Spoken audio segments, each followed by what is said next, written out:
Good evening, everyone, and welcome to our November 2021 meeting of the Paducah Board of Education. Madam Secretary, would you call the roll, please? Dr. Okoji? Here. Ms. Hancock? Here. Ms. Howard? Here. Dr. Hudson? Here. Dr. LeBoon? Here. Have we established a quorum? Yes, we have. Is there a motion to approve tonight's agenda? And we have two slight amendments. Number one is item 5.15 under our consent agenda.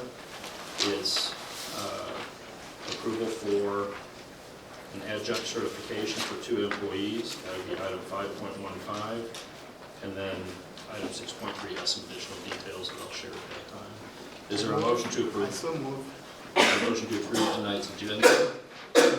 Is there a second? Second. Are there any questions from the board? Call the roll, please. Dr. Okoji? Yes. Ms. Hancock? Yes. Ms. Howard? Yes. Dr. Hudson? Yes. Dr. LeBoon? Yes. If everyone would please stand. Dr. Shiley, would you lead us in the pledge? I pledge allegiance to the flag of the United States of America and to the republic for which it stands, one nation, under God, indivisible, with liberty and justice for all.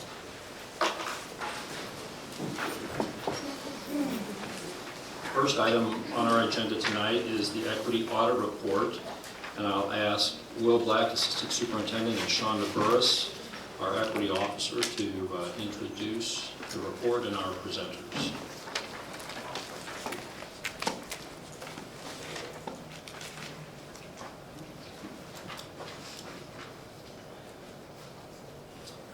All right, good evening. Good evening.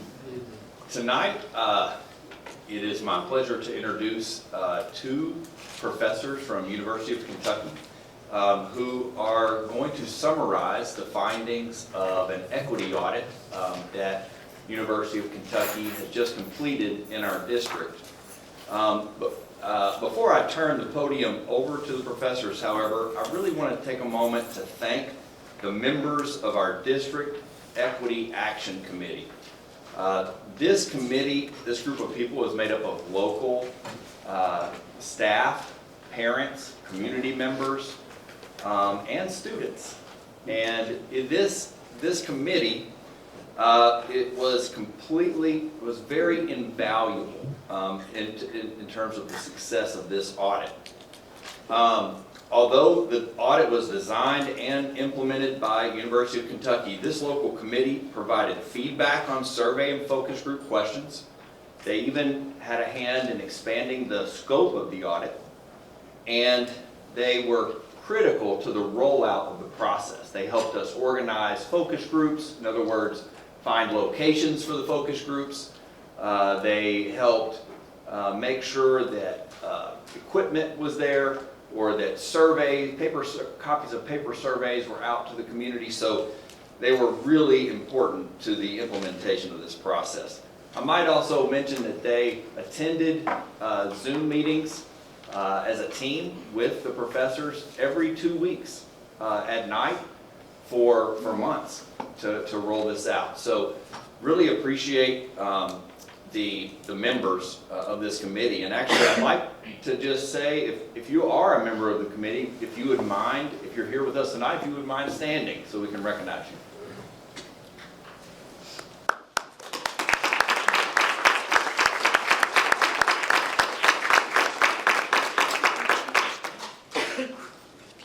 I believe that the equity audit is a critical step in helping our district improve how it serves our students. I think it's critical in terms of how it engages, will help us better engage our community, including parents. And I'm really looking forward to digging into each of the areas that have been identified for improvement. And now, I'm going to turn it over to Ms. Burris. So I just want to echo what Mr. Black was saying in terms of the committee and your involvement in this process. Having looked at it and seeing what our next steps are going to be, I just want to say thank you to all of the stakeholders in terms of your authentic and honest answers and feedback. In essence, we as the district asked for information, we asked and you answered. So hopefully our next steps is to be able to take in what the report has said and be able to share out to you the things that are working and the realities of the things that may not be working, and where if we have to say ouch in order to be better for student achievement, and then that will be our goal to do that and move into the next steps for our strategic plan. So thanks again. And so at this time, we will go ahead and turn it over to Drs. Vincent and Dr. LaPointe.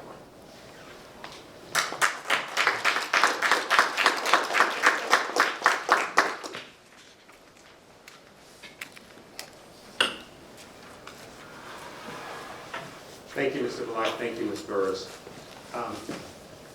I'm going to start with 3 points and then turn it over to Dr. LaCour. The first is I want to give a hearty thank you. First to the board, because you all are the governance structure. We know, not just here in Paducah, but around the country, what pressure you all are under. And you truly are in a community where the rubber meets the road. And I can just say that, given our interactions with all of you, the governance here is very strong. So I just want to applaud you for engaging in this honest work, because you didn't know how this was going to turn out.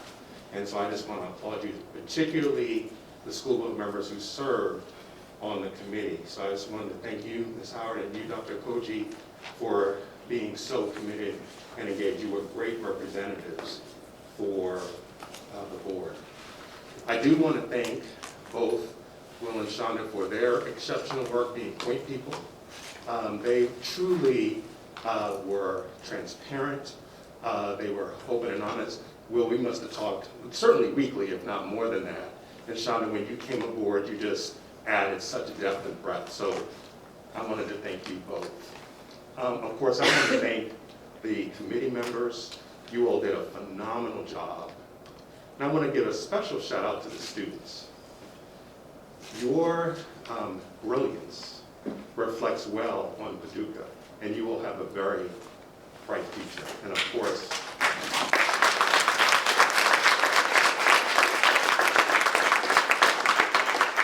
the future is bright in Paducah. The second thing I want to do is give some context. So Dr. LaCour and I are part of this Equity Education and Civil Rights Initiative at the University of Kentucky. This is a groundbreaking partnership between the NAACP and the University of Kentucky. The NAACP is the oldest and preeminent civil rights organization in the country, and for 112 years they have been fighting for justice. And this is the first time they have partnered with an educational institution. The University of Kentucky is the state's land-grant university. It was designed to serve the people of Kentucky. And one of the best ways we thought we could do that was partner with the NAACP so that we all can live up to the promise of Brown. And the promise of Brown is simple and profound. How do we provide an equal and equitable education for all children? Because what we know is education equals good citizenship. And to quote Brown, the court said, "It is unlikely that any child can succeed in our society without the benefit of a good education." And so that's what we're looking to do tonight. And so as part of the process for you all to live up to the promise of Brown, you engaged us in an equity audit. And as auditors, we were committed to give you the truth. And one of the ways we did that was to go through a rigorous process, and thanks to the Equity Committee, and thanks to a process that we as social scientists and professors are required to pursue, we got approval to engage in this work. And we had to faithfully execute that. So when we changed some of the parameters, we had to go back to the research board, institutional research board, to make sure that it worked. And we faithfully followed that process, thanks to all of you in the community. And because of that, we feel that we can present you the truth, or a good sense of the truth, with this process. The person who's going to do that this evening is someone that I literally got to meet in person for the first time, even though we are colleagues and literally talk daily. Dr. LaCour is an outstanding litigator, researcher, professor. She is committed to justice, both in her practice and in her research. And this is an example of this work, and so I'm honored to bring up my colleague, the Assistant Director of the Education and Civil Rights Initiative, Dr. Sarah LaCour.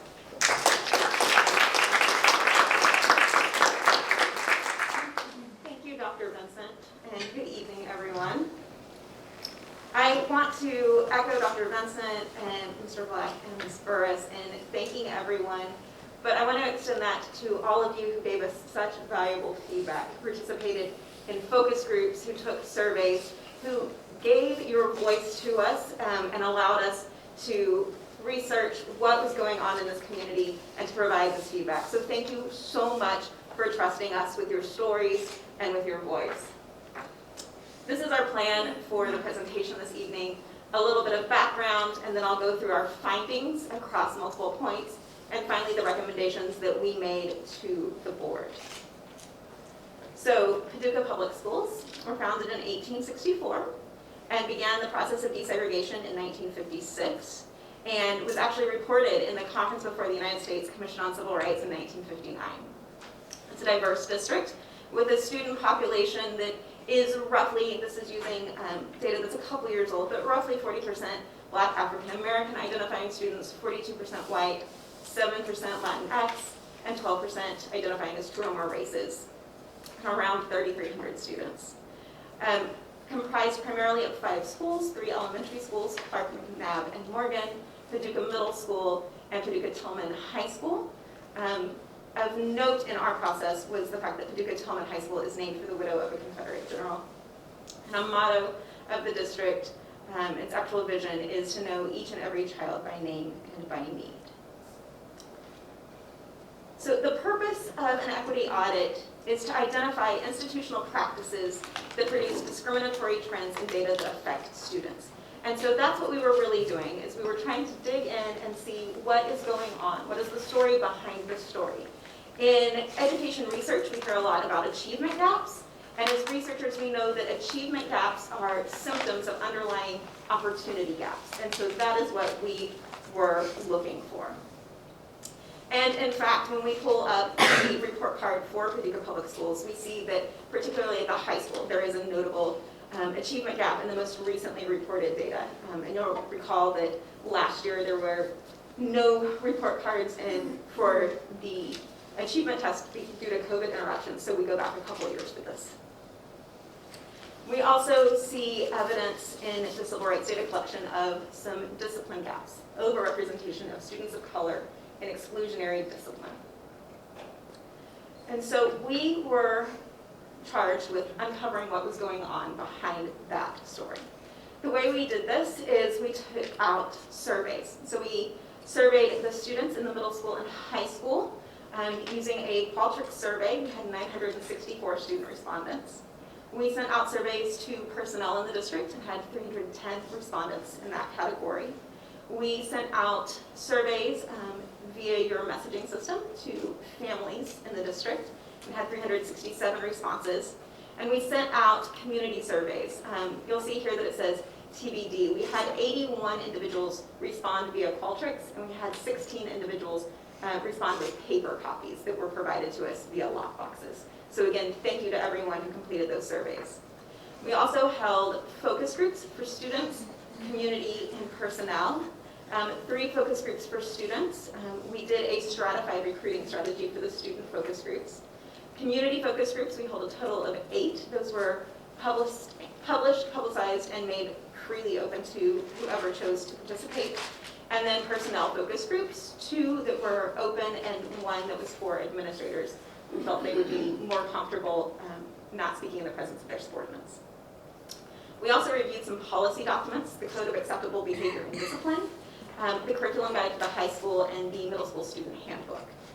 Other sources of data that we used to triangulate this was the National Center for Education Statistics Common Core of Data. That's where we got your demographic data. It's about a year old. The Office for Civil Rights Data Collection, data, as well as the Kentucky Department of Education's data set. We found 3 key areas of concern, so 3 themes in the data that we were provided. Disparities in access to challenging curriculum, disparities in discipline practices, and a lack of communication and trust. Primarily, these disparities fell along the intersection of race and income, but in some areas, gender identity was also something that was mentioned, particularly by students, as well as sexual orientation. When it came to general attitudes, to do you feel that there is inequity in the district? A majority of district personnel feel that there's inequity in the district. A smaller percentage of students, about a third, expressed the same concern. And similar to the family respondents, around 39% felt the same way. And it's important to note that this gray piece here, a good number of folks, around a third in each of the response groups, were neutral. They didn't disagree with the statement, but they also didn't endorse it. Of those who agreed that there was inequity, we asked them a follow-up question. We said, is the district working to address the inequity? And roughly less than half who felt that there were inequity felt that the district was working to address it. 43% of students, 38% of family members, and 30% of personnel. The particular concern when we asked where are the underlying disparities was the issue of policies. Either the policies were unfair or they were being unfairly applied to various stakeholders. So we say that was the hardest item to address, to endorse, was the statement that policies were fair to everyone. And as I go through these findings, I want to note that I'm elevating voices rather than numbers this evening.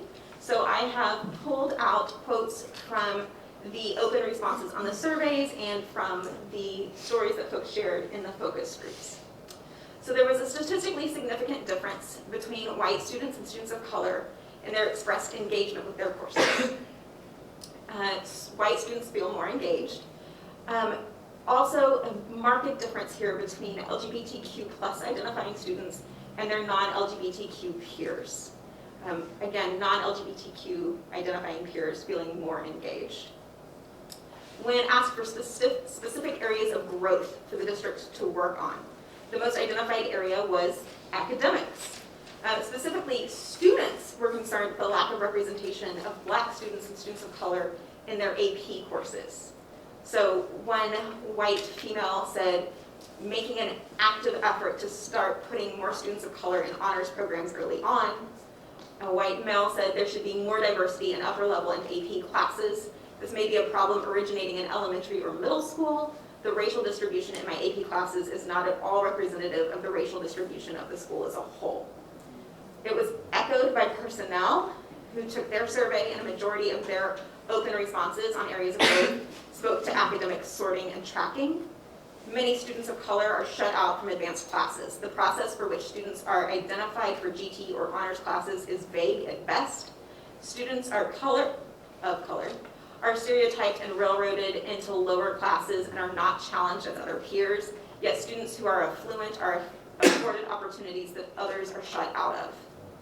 Another student responded, students identified as lower academically are funneled into classes that are not teaching to the depth of the Common Core standards based on their test scores.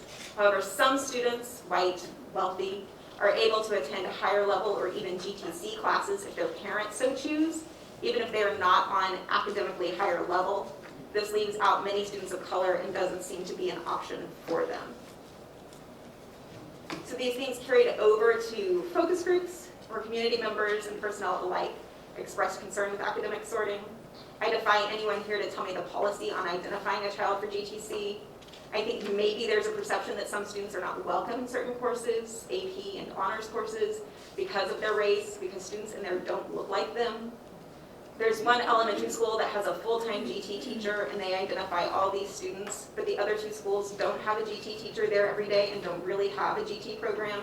So students from that first school, when they all come together in middle school, they're ahead and these kids can't catch up. And the school school with the GT teacher just so happens it's the white school. And so we triangulated. We looked at the civil rights data collection. Again, it's a couple years old, but the most recently published. And it turns out that there is a disproportionate representation of white students in AP courses. The CRDC reports it as math, science, and other courses, and in all areas, it is predominantly white students. The other area of concern that came up was discipline. In each focus group, when we asked if discipline policies in the district, both for students and for staff, were fair, unanimously, folks said no, they are not fair. So discipline disparities were a theme in survey responses as well, for students and teachers. From students we heard the policies aren't unfair, they just don't always apply to a certain group of people. People of color and black people are more likely to be put out of class for simply expressing an opinion or an emotion. A white student wouldn't get the same consequences as their POC and black classmate. The policies of punishment are unfair to people of color. They are punishment much harsher and more often compared to their white counterparts.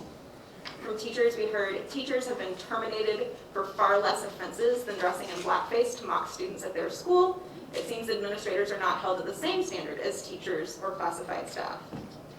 Determining when to fire an employee versus just suspending them without pay, African Americans are terminated, Caucasians are suspended. When asked about particular policies, students spoke to the dress code. Particularly here, they were concerned about the administration to the dress code to females, and particularly females of color. Dress codes are targeted towards females and African American students. The dress code is not fair, and it's not fair to the girls, and sometimes it's not fair to a particular group of girls, black girls.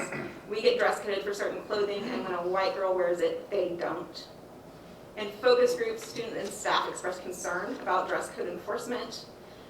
From one student, why are you as an adult teacher looking at my body like that? You shouldn't be sexualizing me, I'm 13. There are certain conversations that I won't have with them. I'll call in a female colleague and say, you need to handle that. The other was the use of exclusionary discipline. Kids are getting pushed out at 5 years old in kindergarten. That carries with them by the time they're in middle school. They don't get to come to regular school. They're in alternative school. We need restorative justice. We need to keep these kids in school, in class. When it comes to an overall sense of belonging, multiple items in our survey got to this overall sense of belonging. And in survey responses and focus groups, there were concerns that members of the LGBTQ+ community are not feeling as welcome in Paducah Public Schools. I think there's no representation, talk, or anything about the LGBTQ+ community.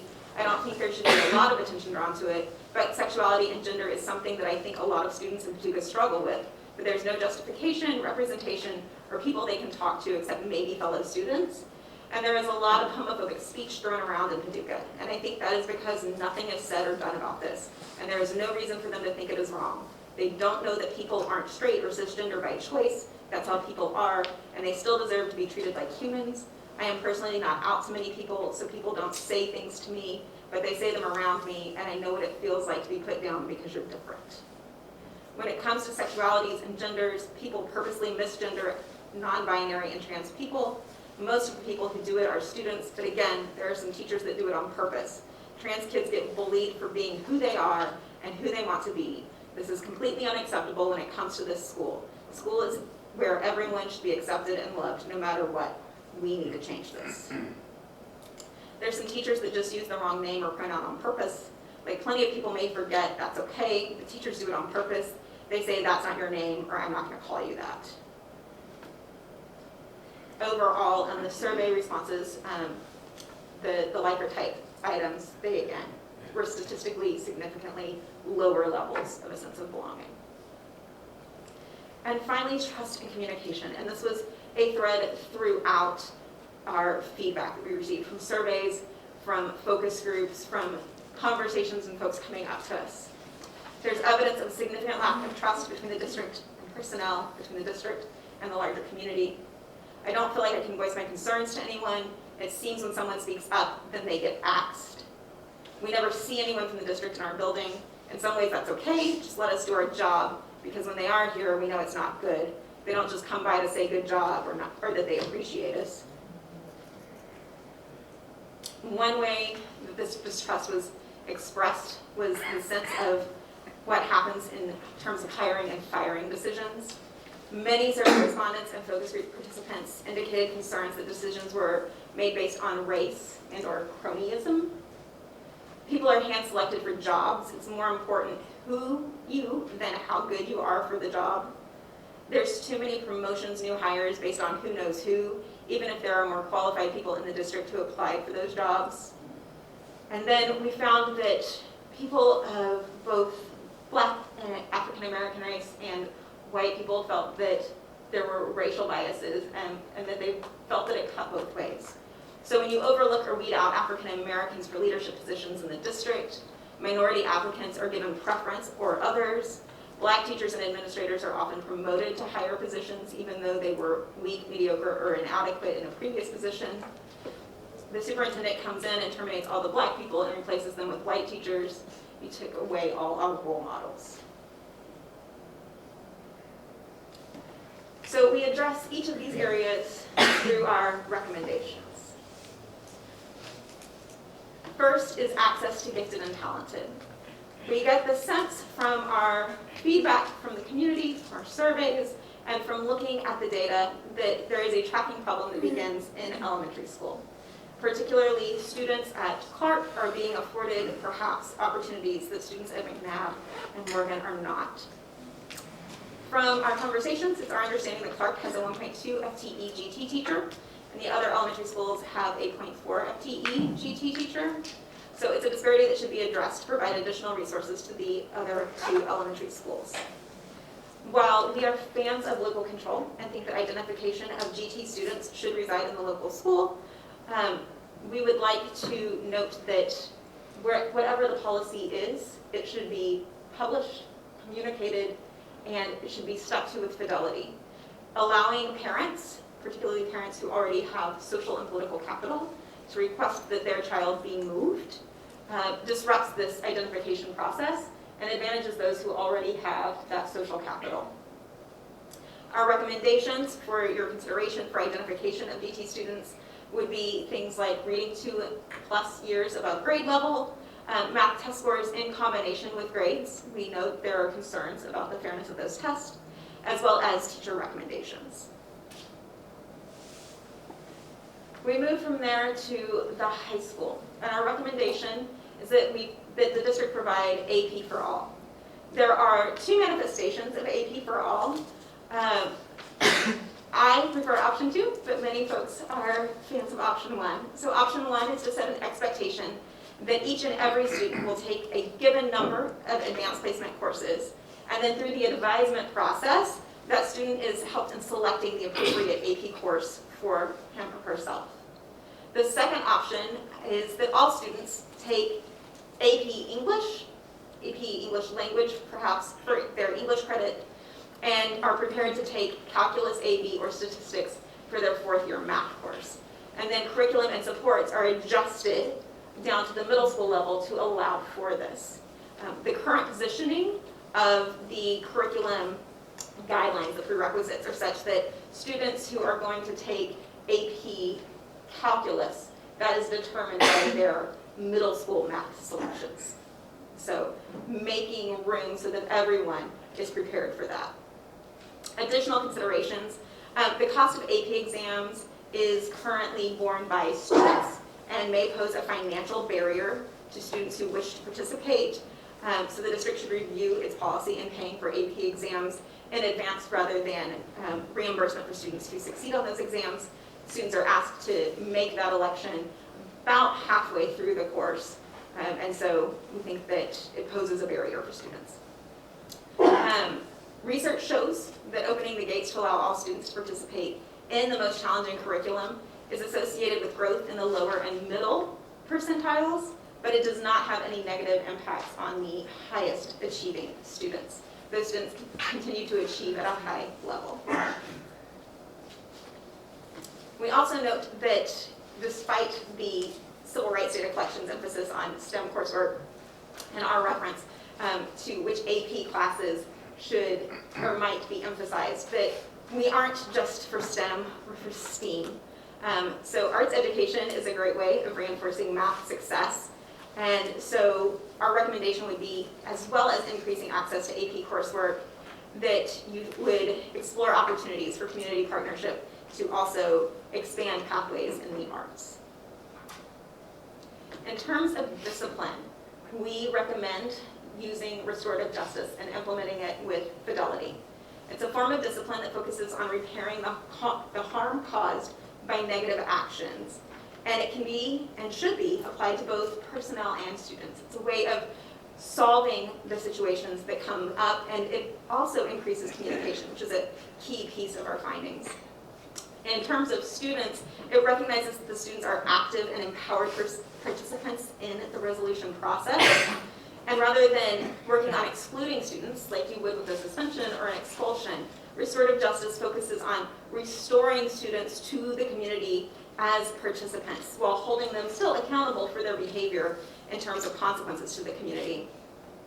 We do note that proper implementation of restorative justice requires quite extensive education for the facilitators and for personnel.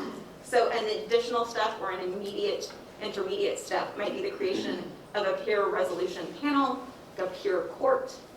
And we do note that in the research, the use of restorative justice decreases future incidents of misbehavior. So rather than what we were hearing from the community, where a student is labeled and continues to be pushed out over time, restorative justice diminishes the likelihood that that student will have recurring incidents. We also, because we heard from students that some of these problems resided with individual teachers, we recommend implicit bias education for district personnel. And we note that in addition to students expressing concerns that teachers were racist, and they used that term, teachers also expressed concerns that they don't know how to broach difficult topics, including race, and that is something that can be addressed through this education process. We recommend that a diverse committee of stakeholders, including importantly students, should review the dress code for policies and areas of potential discriminatory impact. We note that much of what is in a dress code references cultural norms, and students are the ones who know what the current cultural norms are, and they should be part of that conversation. We noted that the dress code seems to be set by each campus individually and may not always be published, for example, on the school website. So to the extent that there is a dress code, it should be articulated and published and readily accessible so that students have it to refer to as well as parents. We also recommend a review of disaggregated disciplinary data. We recommend a quarterly or semester basis and by school site. So where we see disparities, overrepresentation of different communities in particularly exclusionary discipline, it's worth the time to go back and review the data to see which teachers might be implicated and need further training and education, and which policies it might be that are sending students disproportionately to exclusionary discipline. If a policy itself is resulting in these disparities, then it's time to review that policy. And if it's a teacher, again, further education. And as one step towards pre-building that trust, because hiring and firing decisions were such a reported area of concern, and the perception on both sides was that race and cronyism were playing a part, we would recommend representation on hiring committees of diverse stakeholders, both along their demographics and their role in the district. And we recommend that these committees of diverse stakeholders receive every piece of material that's submitted for a position. We heard concerns that committees where they do have representation receive an edited or an abridged set of materials, pre-selected qualified candidates, and so they no longer trust that process. So making sure that they have all of the materials for review. And finally, we recommend a policy of open communication. Until trust is restored, the best way of moving forward, we feel, is for transparency. And that is over communication, communicating in multiple media and across multiple time points. Because the more the individuals understand what is going on at key points in the decision-making process, the more trust they are able to have with that process and the final decision. In conclusion, Paducah Public Schools is a diverse district with a rich history and much to be proud of. Recent incident shone a spotlight on issues of equity that persisted long before the photo became public. And while many students and faculty members have positive feelings towards the district, there is a distrust of the district overall. By addressing highlighted areas of concern with a greater degree of transparency, the district can move forward in a positive direction with respect to equity and achievement. Thank you.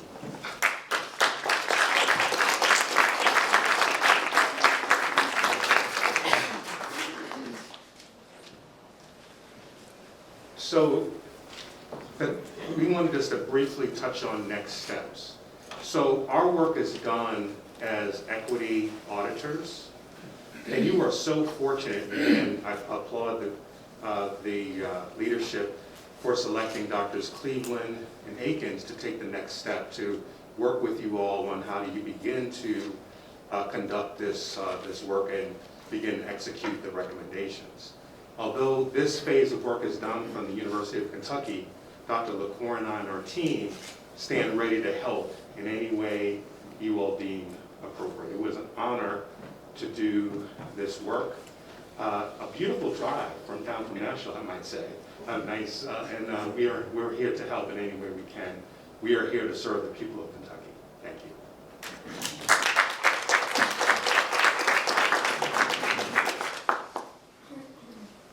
Are there any questions from the board for Dr. Benson or Dr. LaCour? Hey, Or Dr. LaLuna, if you don't mind, I just want to give a special thank you to the professors.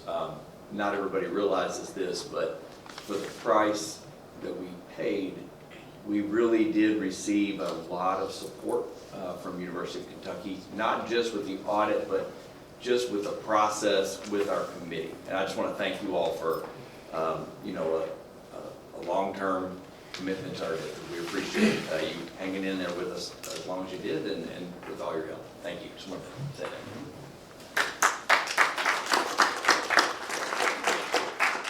Are there any questions from the board for Dr. Benson, Dr. LaCour? I have a couple of questions. Give me a moment to formulate it. You had mentioned something about you got information from the State Office of Civil Rights, and what was the other agency? The National Center for Education Statistics, the Common Core of Data. Okay, let me ask you this question. When I look at the numbers, my concern is this, that people will say that this audit is not reliable or valid because some of the numbers are low. But if you were to even have taken, if you had just looked at the State Office of Civil Rights and the other agency, wouldn't they have also kind of given credence that there is inequity? Am I correct? Yes, yes, sir. I just wanted to also say, this process, this is the reason why we went through the Institutional Review Board process. This is a national process to ensure integrity in a process like this. So if someone asked you, is it reliable? We had a process, and it took months to get this approved, so they don't just rubber stamp. So it's important to say that this went through a rigorous process that was approved by a renowned group of researchers to ensure the reliability of the process. Yeah, my question is not really, I think more so if people look at the numbers and say there was a low percentage of people that participated in the focus groups and got responses back, I'm concerned about that being an inroad to say that this is not reliable. I believe the process. Yeah, let me, and Dr. LaCour, you can speak to this as well. That was part of the process. Are those numbers, to your point, sufficient enough? And what we're saying is that, yes, you can say that the two equity auditors made sure that those things are reliable, that representative sample is reliable. Yes, and I will say that it's incredibly high participation, particularly on the student surveys, and higher than we would have expected on the family and personnel surveys. It is typical to rejoice if you get 20% participation on a survey, and that's considered excellent survey work, and we achieved and exceeded that in everything but the community survey, which is more open. But I would say that even in this summary, I emphasized the ones where we had higher representation. I would like to add this. Education, the samples are very small, but when you talk of science, we talk of thousands of samples, which you finally analyze. Because I'll tell you something. I remember when my wife was doing her PhD, the number of students she sampled here in Paducah, I don't think she had up to 20 students. But we in science, we use a lot, thousands, and the statistical analysis is, so I agree that even if the samples are low, there's still, the result is still valid. Yeah, I just want to make sure that if, understand me clearly, I agree. I just want to make sure I'm covering bases, so if questions come to the board as it relates to saying the credibility, the reliability, the validity of this was not done fairly because you didn't get everybody's opinion, that's what I need to hear. So as a board, I think we can address people clearly that it was done. Yeah, because this is such an important issue. What I would share with the community is that we were required to follow this process as identified. Part of that is to get a sufficient number of responses from a broad enough group of people to ensure that. As Dr. LaCour mentioned, our numbers actually exceeded what was expected. So that's why I wanted to give confidence. Because let's assume that we didn't get those numbers, we would have had to go back to the drawing board, say because it's not reliable. We got to that sufficient standard. And yes, to echo your point, the civil rights data collection is data that the school district actually submits to the Office for Civil Rights, and it looks at the district as a whole. And those were the slides that you saw with the pie chart on, for example, participation in AP coursework. Thank you. Are there other questions from the board? Can you give examples of what you mean by over-communication? Yes, ma'am. So, for example, if you were announcing that the equity audit was being presented this evening, you would, yes, want to share that on social media, yes, want it to be on the website. You would also want to make sure that it was on the morning announcements, that it was on Lakeville Radio, and that it went out from the messaging service that you all subscribe to. I don't remember which one you have a subscription with, there are several.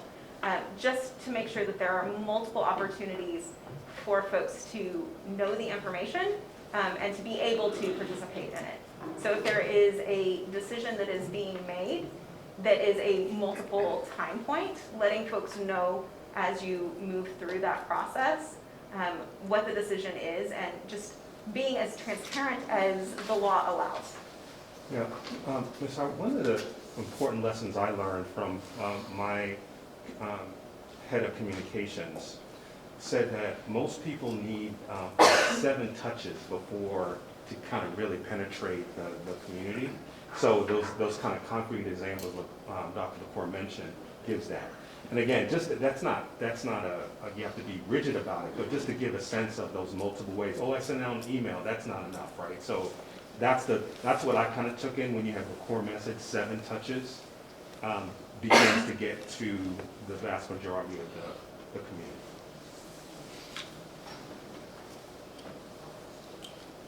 Questions from the board? Just got a couple of thoughts real quick. I just want to say thank you to Dr. Vincent, Dr. LaCour from the University of Kentucky Civil Rights Initiative for partnering with the Paducah Independent Schools on what is, to the best of my knowledge, the district's first ever equity audit. The special thank you to the board members, Janice Howard, Board Vice Chairman Dr. Felix Koji, and the other members of the Equity Action Committee for their many hours of dedicated service. Thank you to the students, the parents, the district personnel, and the community members who completed surveys and participated in the multiple small group forums. I've served on the board since 2005 and wish that we had commissioned an equity audit earlier. We as a board and all of us as a larger community have gained and will continue to develop a much deeper understanding of the needs of our students and our community as a result of the hard work that you all have put in. In the months and years to come, as we continue dialogue and as we work together to address the problems highlighted in this report, we will most certainly get better. In many ways, Paducah Independent Schools offers more opportunity now than at any point in the past, and there are new opportunities on the horizon. We will need the ongoing effort of the board, of Shonda Burris, our Chief Equity Officer, Superintendent Shively, Assistant Superintendent Black, district and school personnel, parents and students, and the community to improve inclusiveness and to continue the removal of barriers to opportunity for every student in our district. We're very excited about phase 2 of our equity initiative, which will involve some transition in the collaboration between UK and our community, and with the additional mark the start of a collaborative effort with Dr. Roger Cleveland and Dr. Rosalind Akins with Millennium Learning Concepts. The attendance here tonight lets us know, as we've heard recently, that you all recognize that we're all in this together. And I want to just thank you again for your hard work and the incredibly important work that you all have done. So thank you. All right, there's no other questions for our equity presenters. Thank you again. And we'll move on to the next item on our agenda, which is 3.2, the attendance report from Troy Brock. Okay, good evening. What I'm presenting to you this evening is month 3 of our attendance months for the year. This covers the span between October 1st of this year and through November 4th, which includes 19 instructional days. I'm going to go through some highlights with you and also kind of highlight some other things. Took some advice from Dr. Hudson and start working on some graphical representations and maybe looking at some other data points that we can kind of express and show where each individual school is showing growth across time. And so with that, let's go ahead and dig in a little bit. I'd like to start off with the enrollment and just kind of where we are with that. From last month, there hasn't been a lot of changes. I'll say we have, when we compare months, we can't just say, well, we lost X number of kids or we gained so many kids, because what we look at is enrollments, re-enrollments, withdrawals, all that, and then how does that all figure in to that. But to say that we did overall see a decrease in our enrollment for the month, between month 2 and month 3 of 22 students. There was no change at McNabb, had a decrease in enrollment of 3 at Morgan, 5 at Clark decreased, and 9 at middle school. And curiously, we had a decrease of 18 overall at Tillman. So we'll be looking into that and seeing where a lot of those students went and why. So, and then we had an increase of students of 7 students at choices. Of course, we don't want to see that, the increase going to choices. However, that's where the numbers are right now. Attendance percentages. It varies across the board, but at 95.79%, Clark had the highest percent attendance. And I do want the schools to know that the attendance trophy is on order. We're waiting on that to get in. There's materials and all that other stuff going on right now, so we're trying to get that in so we can start having that recognition again and take that trophy back to your schools. McNabb at 95.04, so both schools are in the 95% range. Morgan at 94.25%, Paducah Middle at 93.4%, Tillman at 91.85%, and Choices at 83.74%. What does that all mean? I do want to give kudos to McNabb for at 95.04%, they went up 1.06% over the month, from last month to this month. So kudos to you guys for doing a great job, making sure our kids are at school every day. To get a 1% increase in a month's time, it shows incredible effort then to make sure that kids are healthy, well, and ready to learn. Morgan only saw a 1/100th% change, so they were right on target where they've been. Clark, they were up 0.36% from last month. Middle school down 0.93%, and then Tillman up 0.57%. And also want to give kudos to Choices for a 4.63% increase in their attendance. So again, focusing on, I think, communication, as we mentioned, is a big key to that, and the importance of being present. Also having other efforts that have gone on, such as Test to Stay, and other efforts to get kids in school has also been a positive impact, a positive force. So to kind of give you an idea what that looks like, and I didn't expect it to blow up quite like that, but my apologies. We'll work on that presentation side of it for next time. So what we're going to be showing you as the time progresses, and like I said, I'll fix all this. It looks fine on my monitor. Is that from month to month, I'll be highlighting and displaying each school's attendance, and then the total attendance is the last number to the furthest right in each column. So we started out with 95.24%, went down to 93.47, and then back up to 93.65. So a little bit of a downtrend at first, coming back up, and we're going to continue our efforts in working with schools, working with principals and family resource centers, and all the things that we do to make sure that we remove barriers to students attending regularly. So with that, any questions about my attendance report? Any questions from the board, from Mr. Brock? Okay, thank you very much. Thank you. The next item on our agenda is a report from our student board representatives, Board Member Garland and Board Member Laster.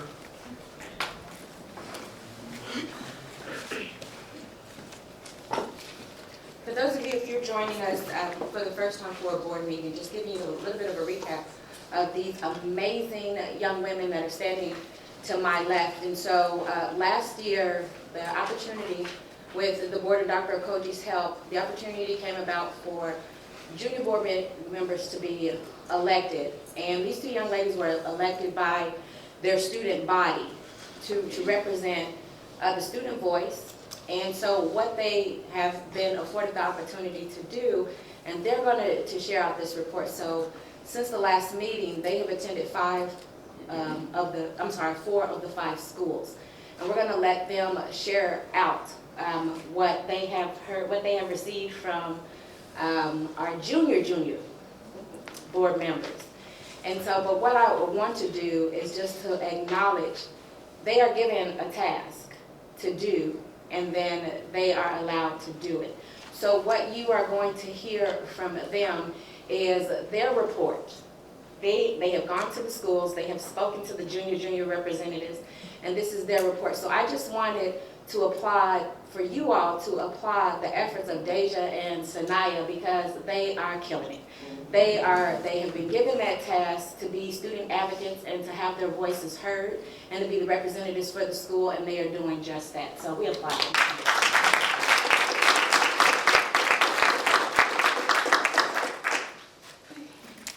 Good evening, everybody. We were really excited to go to all of the schools and talk to all of the students. Unfortunately, we didn't get to go to Morgan, but we did get to go to all of the other ones and talk to all of the younger students. So tonight we're going to start you guys off with PMS and just kind of talk about what they did and what they didn't like about school. Obviously, there's going to be more dislikes with each school, but some of the things that they really liked about school is how the middle school is bringing more fun into it. They're trying to have, it's still about education and it's still about school, the basis of it, but they're trying to incorporate more fun activities for them to do. And they really like the idea of the houses. I thought that was really cool. Hopefully we get to get a house. They're getting custom-made jackets, so anybody wants. Some things that they said that they would like to be fixed are, they said that they would like to get to know their administration a lot better. They know who their administration is, but they don't really know them. Like, they've never came down and, introduced themselves. Because usually when you see your administrators, it's not a good look. I'm in trouble, that kind of thing. So they want to get to know their administrators in a better light. Another concern was the dress code at the middle school. They feel it is very strict and it's more targeted towards females. So they felt that if they're gonna have a dress code, it should be fair not just for the male students, but for everybody, male and female. They said that there is a lot of inconsistency when it comes to the curriculum. They had, what I mean by that, when I say inconsistency with the curriculum, for example, you'll have a science class, and I know this was a concern mainly with the 8th graders on one of the teams. They said they don't feel prepared for any of their tests, their quizzes, and at the end of the semester they'll have learning checks. They don't feel prepared because of how many different teachers they have had to have. And another concern was being able to use their backpacks. They don't get to use their backpacks in the middle school. They have to hold all of their books. And for the kids who take the geometry and the algebra, having to carry a really big book on top of everything else, all your binders, all of your folders, that's a lot, and it's very heavy. And they also would like to be able to visit their locker more. They only get to go 2 times a day. And another concern was the bathroom breaks. Okay, with the bathroom breaks, I want to say, because I did go more into depth with them about it, they're only able to go at specific times during the day. So like if they have a pass, like I need to use the restroom, they can't do that. It's like, okay, you can go at 12:50, but everybody has to go between 12:50 and 1. And that was very shocking to me because that changed a lot since I was in middle school. But they also asked for a more accuracy with the discipline. They said that when it comes to the rules changed a lot, they said this year it's not accurate at all. So they asked just not to change any of the rules. They said the rules there are pretty much fine. They just want it to be more accurate. And they also want better rewards, which would encourage the kids to do their work. You want to go into this about that? So now we're going to move forward towards McNabb. They had a lot. I just want to brag on McNabb though, because for an elementary school, their children, they were very outspoken and very intelligent for their age, and it was very great to see that they have progressed so much. And it was emotional. And for all the schools, for none of the students to even really know us like that and to have a connection with us, they were very trusting of us, and we appreciated that so much. So when we got to McNabb, we asked them what they liked about school, and they told us they loved recess. Excuse me. They also said that they loved their after-school activities. When it came to the after-school activities, some of the girls concerned how there's not any girl activities anymore. Like there's no cheerleading, there's no dance. So hopefully we can get some of those activities in for them, because as a young girl, most girls want to be a cheerleader. You know, when I was young, I liked basketball, but I wanted to be a cheerleader like all my friends. So hopefully we can get that in there. Some of the concerns they also had was longer days to study for their tests. They said they'll learn the material like 1 week, and then they'll get Monday and have a quiz or so Friday. But they're not really learning study habits, so they were wondering if they could have longer days to study for those tests. They said they wanted to have better accountability when it comes to discipline. Like, instead of just one kid gets in trouble and then everybody has to pay for that, let that one kid have to miss out and not discipline everybody for that one person's mistake. They also said, this is very cheesy, they wanted longer recess. But I know when I was in middle school, they talked about how they get only 15 minutes. When I was in elementary school, you know, recess was that time that you looked forward to. That was that time when you're like, you get to take a break from school. And now elementary school, it seems to be more just kind of how we are in high school. And it seems like they're not really incorporating as much fun into it as they used to. And I feel like they should bring that back. I didn't get to visit Clark, so she's going to talk to you about that. Okay, Clark, they really love the curriculum. I would say that I asked them what they liked about school, and I heard a lot of math and science, and that was what they talked about the most. They really, really love the curriculum. And then I asked them what some things that they think should be changed or what could be incorporated more. Their main things were how they don't get rewarded as much. Like, to compare them to other schools, they get rewarded with extra recess, while other schools, they see their friends at other schools get like fun Fridays and candy. And they were just a little down about that, like. And then they. Okay, and moving towards the high school, we didn't really have any complaints from the high school. Some students did say that they would appreciate if it was open for a virtual option for the winter months, considering there are lots of viruses going around and lots of sicknesses. Or if there isn't going to be a virtual option, for it to at least be made known that there are certain sicknesses going around our school. Like, I know right now it's sore throats, and that would be very appreciative if it was made aware to us that that is something that is going around to make us aware.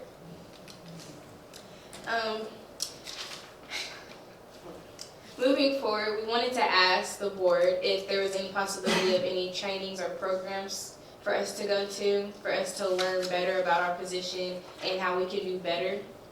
And we also wanted to mention that we do have an SBDM schedule now, so we are going to be trying to go to some. And we will also be meeting with all of the kids and Ms. Burris and Mr. Shively again on December the 10th. Any questions? I have a question because it was seemed to be brought up in the equity audit. What exactly are female students wearing that are supposedly causing the problems? Do you have any examples? Leggings, for example. When you have leggings, the typical thing they tell you is to wear a shirt that covers your butt. But for the students who have maybe a bigger butt, even if the shirt covers your butt, they're still going to dress code you just because of something you have no control over. Thank you.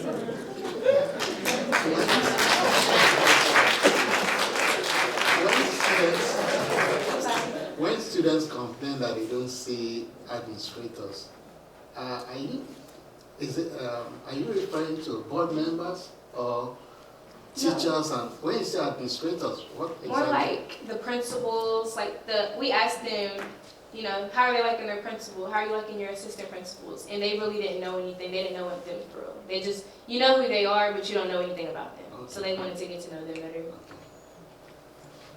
Is there any more questions? At Paducah Middle, remind me, was it just 8th graders or was it 6th, 7th, and 8th graders? We just had the 8th graders. Okay. Good job. Yeah.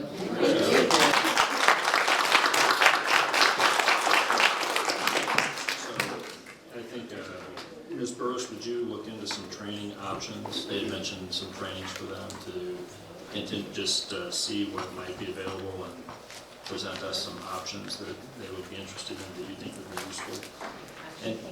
And I'm just curious, is this time commitment of your service too much for your other school activities, or is it okay?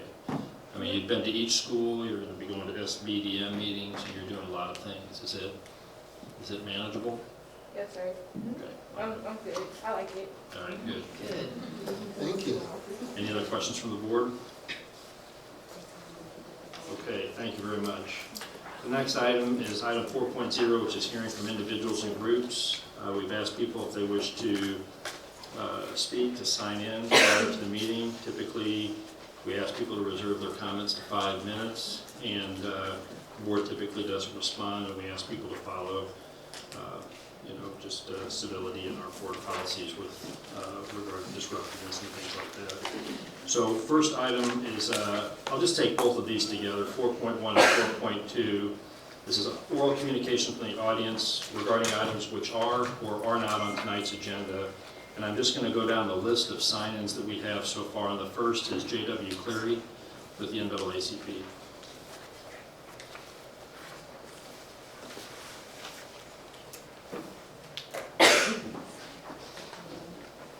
First, giving honor to God, to the chairman of the board, and to the other board members.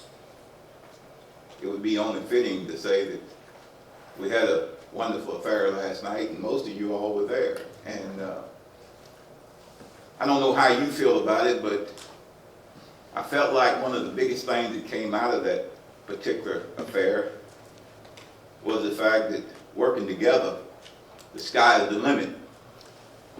That was so fitting because of the fact that that was the same thing that I was taught under a lot of my leaders that I followed, Fred Paxton, W.C. Young, Robert Coleman,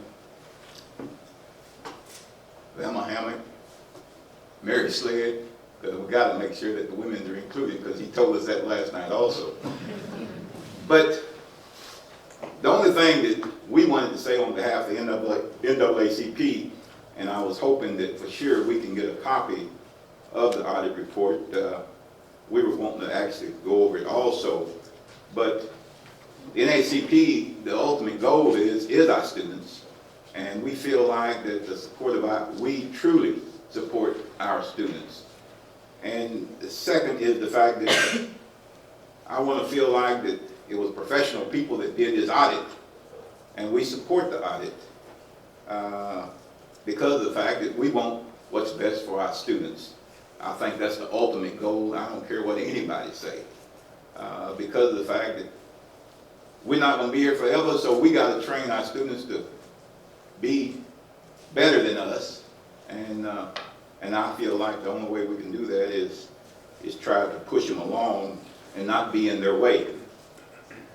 But one of the biggest questions, and I'm going to leave it with this, you know, our city been going through some tough times, and but one of the biggest things that we wanted to ask the question, and hopefully that we can get an answer with this between now and next board meeting, is what proof, what measurement tool are going to be provided to show that the diversity training that Dr. Shively has been doing will be effective or non-effective. But that's the way I wanted to leave it, to the point. I hear that so much, is the fact that I know in my mind, and from all that what I've done over the years, is the fact that, you know, if the top is not right, it's no way that we can move forward. And you know, it was an incident that even happened on a pro football team. This coach resigned because of the fact something he had done 10 or so more years ago, just about some emails. And I thought that, I said, man, that is really tough. But he took the attitude that if he was hurting the club, then he wanted to move himself out of the way. Because I still say the ultimate goal is our students. But you know, what's really strange, I was so glad to see Dr. LaCour be involved in that audit because of the fact that, you know, we as African Americans, a lot of times, we can stand up and say something, and it's like it's on deaf ears. But when white Americans get up and say the same thing, all of a sudden, people pretend to listen. And so, I go back to the attitude, on paper, and out in the public, it appears that the school system is going in the right direction. But you know, why wasn't it going in the right direction even from the start? Only sometimes don't nobody do anything until actually somebody is looking, and it shouldn't be that way. Why not do the right thing regardless when the time or when the situation is? That's all. I really appreciate you guys. God knows I appreciate it.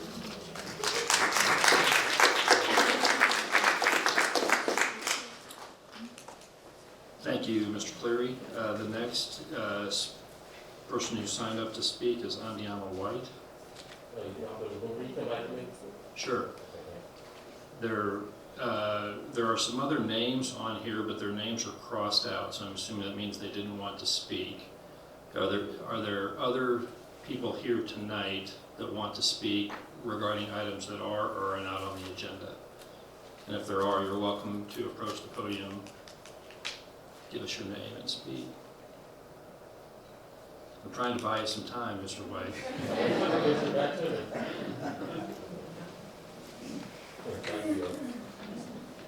Good evening, everyone. Good evening. Good evening. My name is Melanie Nunn. I'm a retired educator. I am here just to applaud the two young ladies because The youth are our future, but putting them in positions of leadership, but also giving them the opportunity to see or gain a perspective from their fellow students, puts them in a unique position to be able to offer advice, to serve as mentors, giving the young people in elementary and middle school someone or two people to look up to and aspire and say, I'm not going to do that someday. Amen. So I congratulate you. You did an awesome job tonight. So proud of you, and great things are in store. Thank you. Thank you.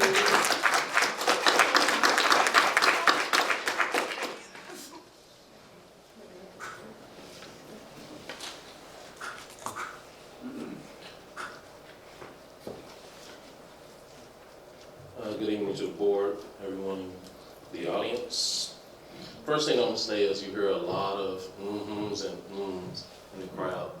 That's our truth.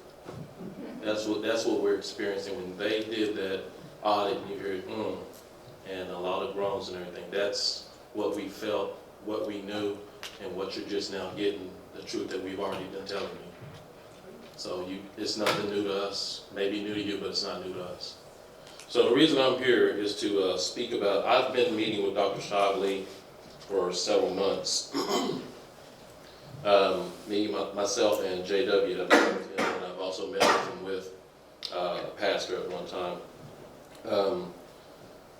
I read on West Kentucky, I think at West Kentucky Star, where Dr. Hudson had brought up about, and JW just said it, the measurement tool that is used for Dr. Shogley's training that he's going through. I don't know what it is.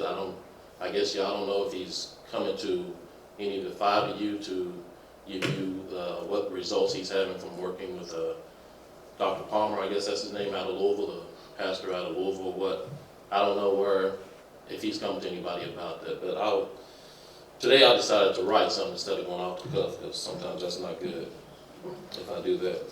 So I'll start with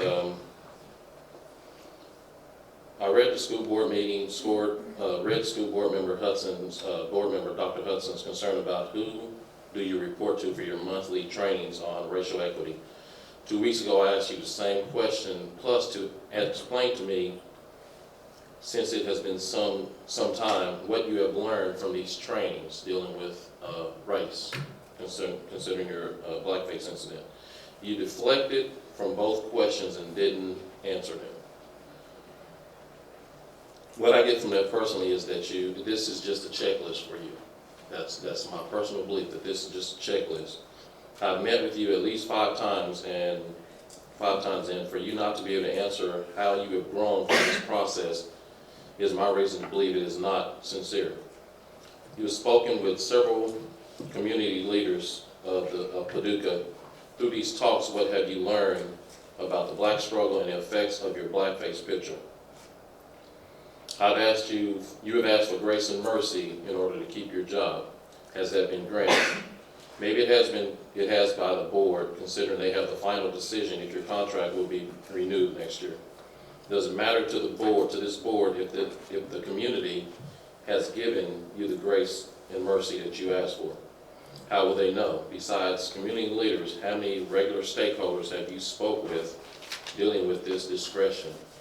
There's many here. I don't know if anyone in here, and I'll give you some people that you should speak to, just regular, I'll just say regular Joes, not community leaders. Even some of the past principals, teachers, and I hope they forgive me, Miss Austin, Miss Hurt, people of that you could speak to about this. You told me that you spoke with these 2 young ladies. Y'all took a tour of the hub. At any time did you ask them, hey, I just want to ask y'all a question. Can we discuss this incident that happened last year? These are things where it seems that you're failing to meet with just regular Joes of our community. That's a problem to me, and I've mentioned it to you several times in our meetings. But that's something that you need to work on. During one of our meetings, I asked you, do you believe the track coach out of Marion, Illinois should be fired for calling a black student a barefoot African from a third world? The only difference in her statement and your picture is her incident was this year and yours was some years ago. They have the same effect. They're degrading and a lack of respect for a race and the students of our community. Your answer to me was, yes, she should be fired. Do you believe that, or did you just say that to patronize me because that's what you wanted me to hear? Grace and Mercy, during another meeting with me and two other people, you were asked why the two African-American ladies terminated a few years ago for allegedly dragging an autistic student could not be rehired since the charges were dismissed. About 5 years ago, a hotel manager called and reported that one of your administrators, white employee, called them and told them that, and I'm paraphrasing, you better keep an eye on your rooms because we have a bunch of thugs up there that will destroy your rooms if they lose the state championship. These are kids representing our school system. He resigned for whatever reason, but was hired back about 2 or 3 years later by you with knowledge of this racist behavior I just mentioned. Grace and mercy for him. You stated you would not hire back the two African-American ladies because, who's to say, this was your quote to me, who's to say it won't happen again? That was what you told us. Who's to say that what you two did would not happen again? If you didn't get caught this first time. Didn't you tell some parents that you were dressed as Tiger Woods with a black eye for Halloween one year? That had to have been in 2009 or 10, somewhere in there, due to the fact that was a case of when he had the assault with his wife, and I'm assuming your Halloween costume was mocking a domestic violence victim, even though it was a man. So my thing is that I'm asking, I don't know what anybody in the crowd, this is just me personally, and I've talked to you, we still talk on personal levels and everything, but I just think that it's time for a change at the top. Along with this equity audit, it's time for a change in our superintendent position. Thank you.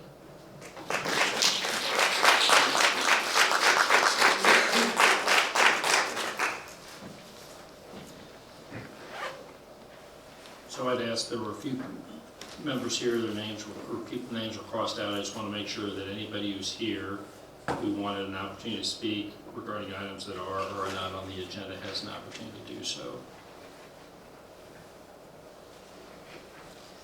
Mr. Ross, Paducah Middle School principal.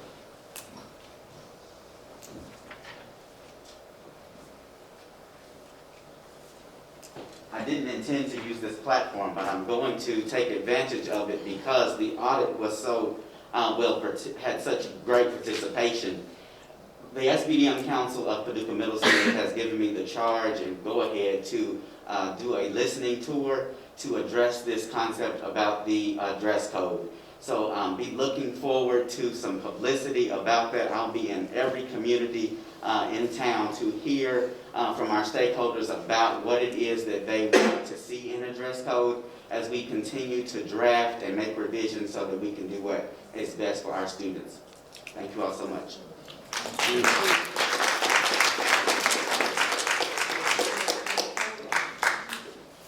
I also think it is fun to go to the middle school. I argue with my wife, who gets to drive our daughter Lucy off because we get to hear music as we go. So I always put my windows down, and I will actually sing as we're coming up the corner, and my daughter's telling me to shut up the whole time. I'm afraid that I'm going to sing as we drive down the line before I drop her off. So I just think that playing your music out front of the school as the kids walk in has been really a fun addition. Are there any other members in the audience who would like to speak on items that are or are not on the agenda? Dr. Laboon, I'd like to say something, and I think it's important. I would feel bad if I didn't say it tonight. These two young ladies have done an awesome job, and we really do applaud them.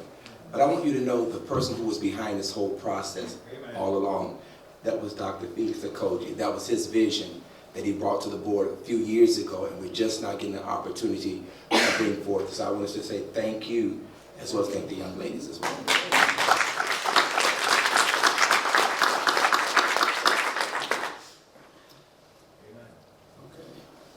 I've got something to say.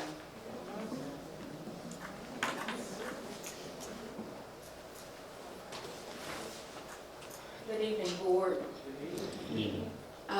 I just feel compelled compelled. I have been coming to these school board meetings for some time now, and I think this is my opportunity to say something. I've been in this school system since I was a kindergartner. I graduated from Paducah Tillman in 1995. I was a girls basketball player. I was the homecoming queen. I was the student council president. I was all of those things. When I look out and I see my basketball player, I currently coach girls basketball at Tillman. And I did with Allison Steeg some years ago. State Final Four.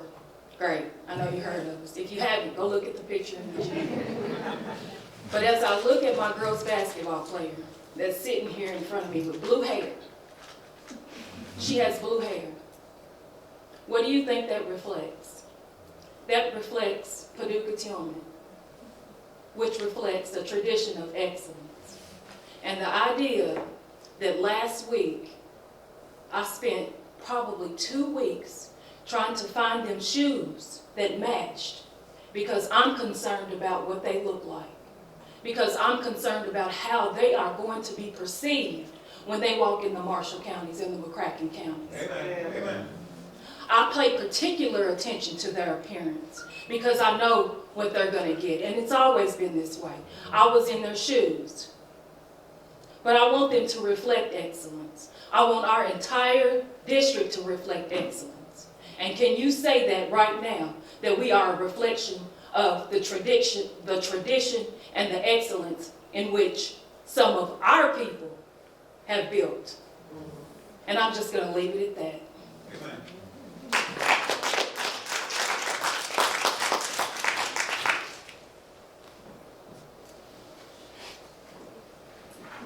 Every time I ask, I seem to get one more person.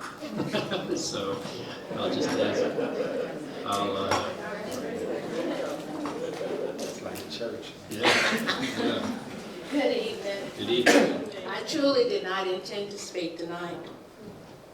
You've heard the results of the Equity Committee.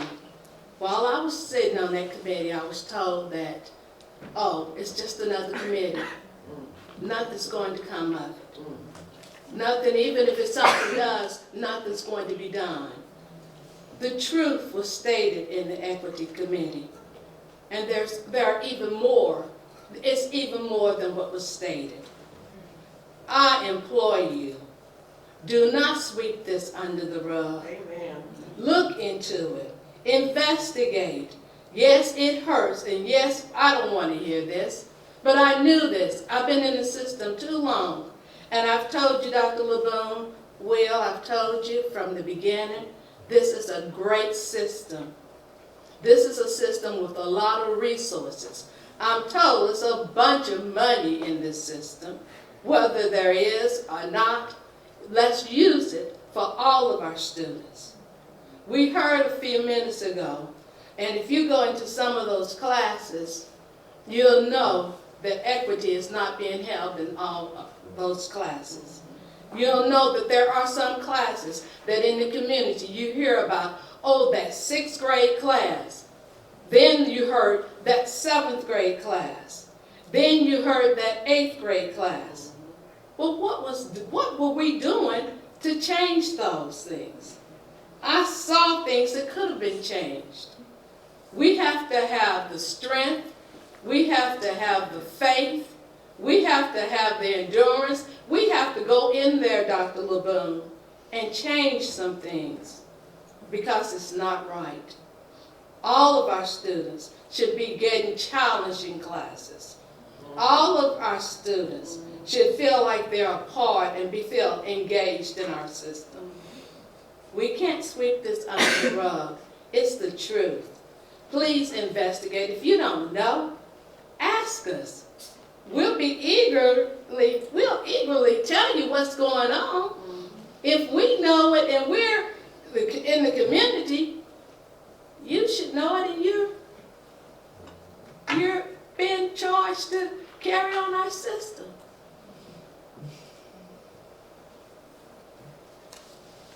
Thank you.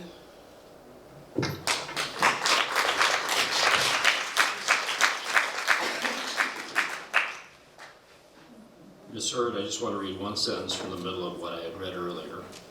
And that's in the months and years to come, as we continue to dialogue and as we work together to address the problems highlighted in this report, we will most certainly get there. So we intend to address the problems. We intend to work together with you. And you said just ask us. We intend to continue dialogue as well. And there is phase 2 to this process, and there will probably be a phase 3, and we'll keep working forward.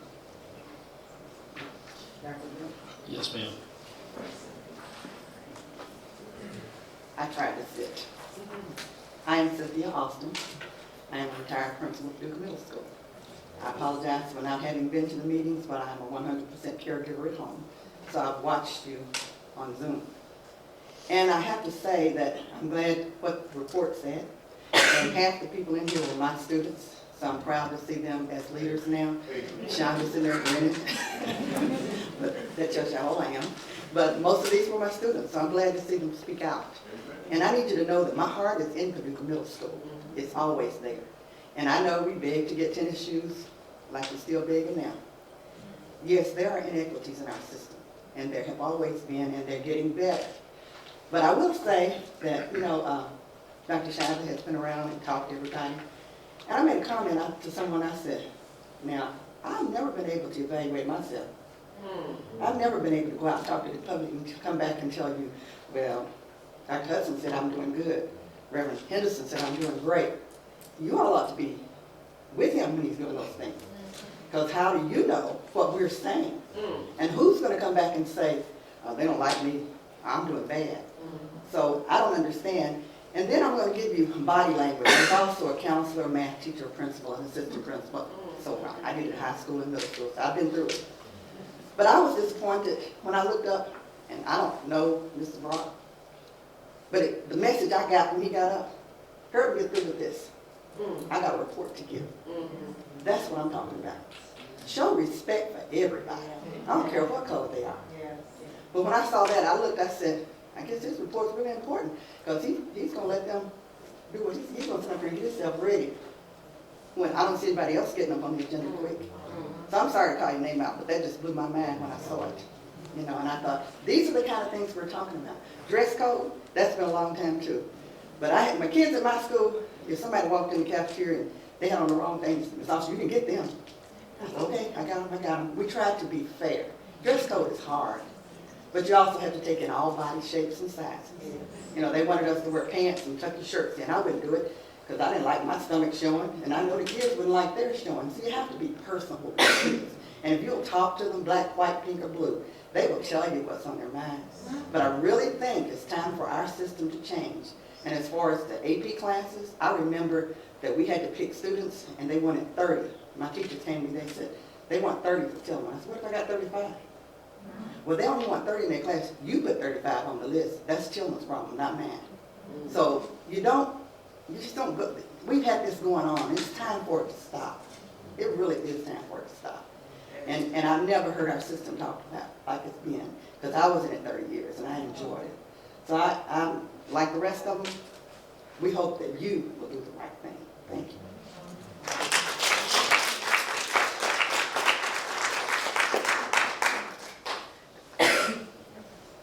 Dr. Laboon, I know you're not supposed to talk twice, but it was a young lady that said something. I was in a meeting about that same subject, and I've been hearing this out in the community for over 20 years. No, 30 years. I've been hearing this in the community for over 30 years. When Ms. Gray got up here and talked about what's going on in Marshall County, and Ms. Steed knows a little bit about this subject. Now, don't misunderstand me. I'm not talking negative toward Ms. Steed. I think she's doing a great job for us. But for our kids to go to Marshall County and get called the N-word, we don't need to. But now, here's what was told to me. It would be a lot of money possibly lost if we say we're not going to play this or we're not going to put up with it. Money to me, it ain't everything. If that kid is hurt just by somebody calling them a negative word, that could hurt them for the rest of their life. I'm telling you, it could make a difference. That kid will just, well, in fact, they claim that even Suicide is up now. And we need to maybe, if it means not playing Marshall County, or I feel like that maybe the principal need to get on the phone and say, hey, principal, we're in this world together. We either go up together or we're going down together. We are not going to tolerate that. If it means us walking off of that floor when something happened like that, now that goes all the way back to the civil rights movement, I'm feeling like, that when people get called the N-word, and we've heard this for 30 years, we need to stop this.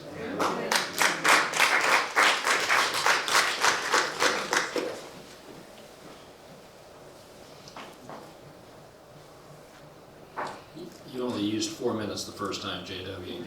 You got 5 total, so that's good. Are there other communications from the audience regarding items that are either on or not on tonight's agenda? Yes, ma'am. Visions and I have one more item. Okay. We would like to be You able want to go to the, do you want to, I mean, just so people can hear you, or I can repeat it if you want.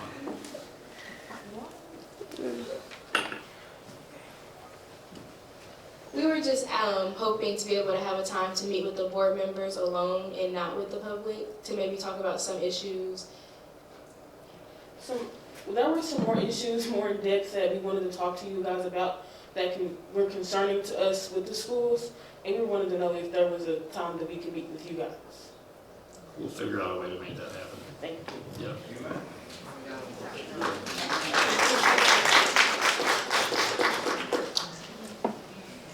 Okay, there's no other comments from the audience. We're going to move on to item 5.0, which is our consent agenda. Is there a motion to approve tonight's consent agenda with the additional item of 5.15? I'll make a motion we approve tonight's consent agenda with the addition of item 5.15. Is there a second? I'll second. There's a motion and a second. Are there any questions from the board?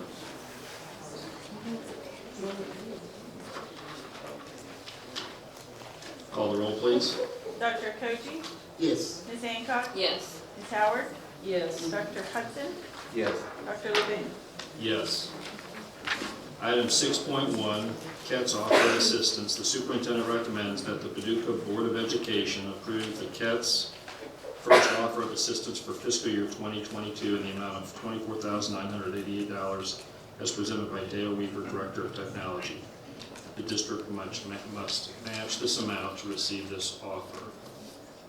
Is there a motion to approve item 6.1? I'll make a motion we approve item 6.1. A second. It's been moved and there is a second to approve item 6.1. Are there any questions from the board? Call the roll, please. Dr. Koji? Yes. Ms. Hancock? Yes. Ms. Howard? Yes. Dr. Hudson? Yes. Dr. Levine? Yes. Item 6.2, revision to the district facility plan. The superintendent recommends that the Paducah Board of Education approve the revision to the district facility plan with finding number 1 to Paducah Tillman High School to add the HVAC system replacement. Is there a motion to approve item 6.2? I'll make a motion we approve item 6.2. Is there a second? I'll second. It's been moved and there's a second that we approve item 6.2. Are there any questions from the board? Call the roll, please. Dr. Koji? Yes. Ms. Hancock? Yes. Ms. Howard? Yes. Dr. Hudson? Yes. Dr. Levine? Yes.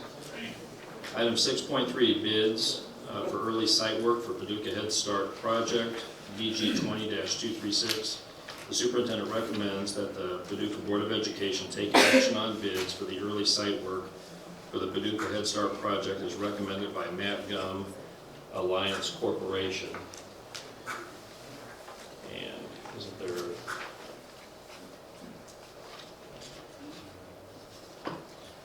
There were 3 bids received. They were from Youngblood Excavating, Central Paving, and Herring Construction. And the low bid was from Central Paving for $1,524,000. Is there a motion to approve item 6.3? I'll make a motion, we approve item 6.3. Are there any questions for, excuse me, is there a second? I'll second. Are there any questions from the board? Call the roll, please. Dr. Koji? Yes. Ms. Hancock? Yes. Ms. Howard? Yes. Dr. Hudson? Yes. Dr. LeBoon? Yes.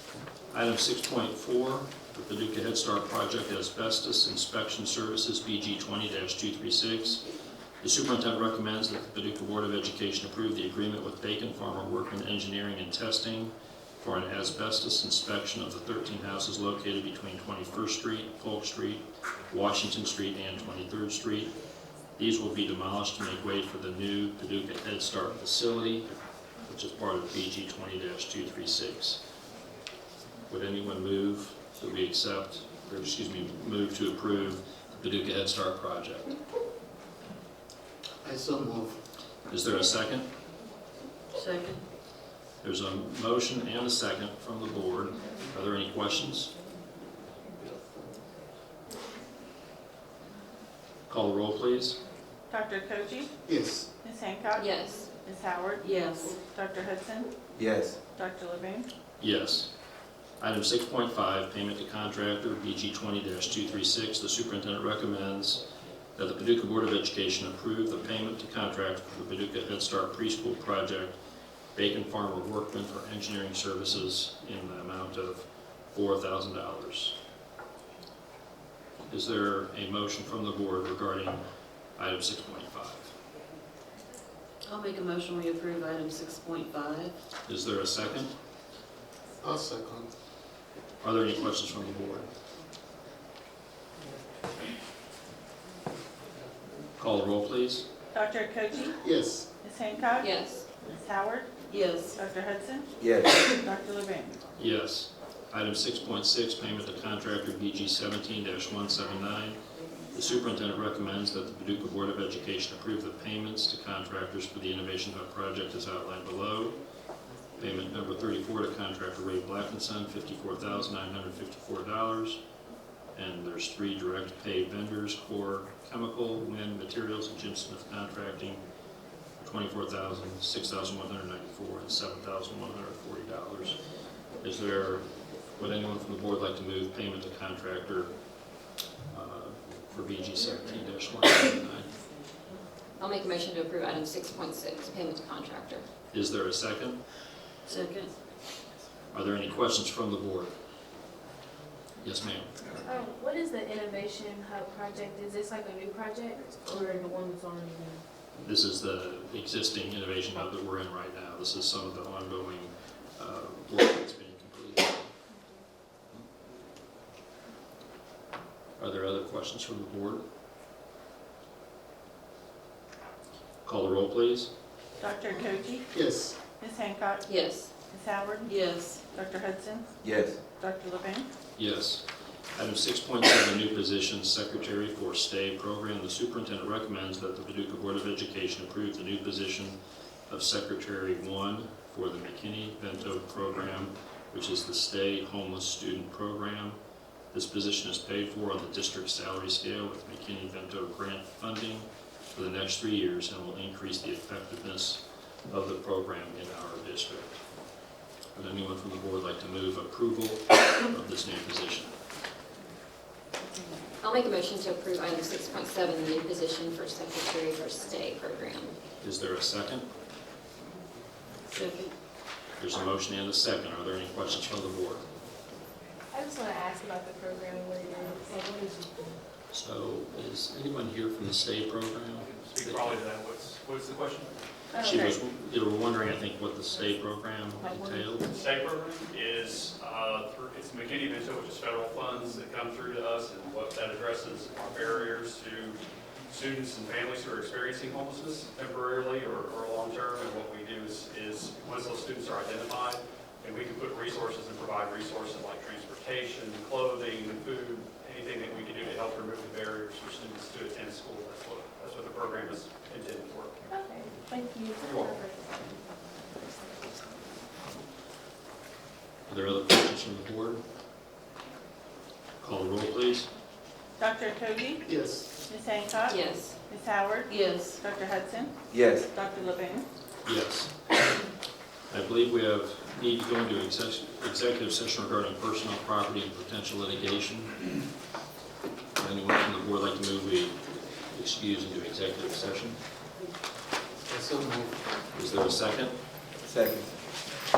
It's been moved and there's a second that we go into executive session. If there's no questions, call the roll, please. Dr. Koji? Yes. Ms. Hancock? Yes. Ms. Howard? Yes. Dr. Hudson? Yes. Dr. Levine? Yes. Thank you for coming, everybody. Dr. Boone, Yes, yes, sir. these ladies have asked some very good questions, but I have a question that we didn't get answered. Why did you just go to 4 schools instead of 5?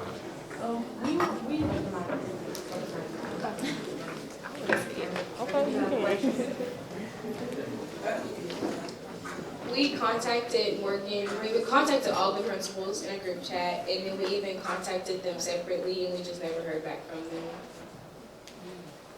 So we couldn't, because we didn't have a set time or date. It is the expectation that all schools are going to participate, am I correct? Yes, sir. Thanks. I might have missed, how often are you meeting with the groups? Once a month? That's what we have established so far. Okay. Thanks. Thank you.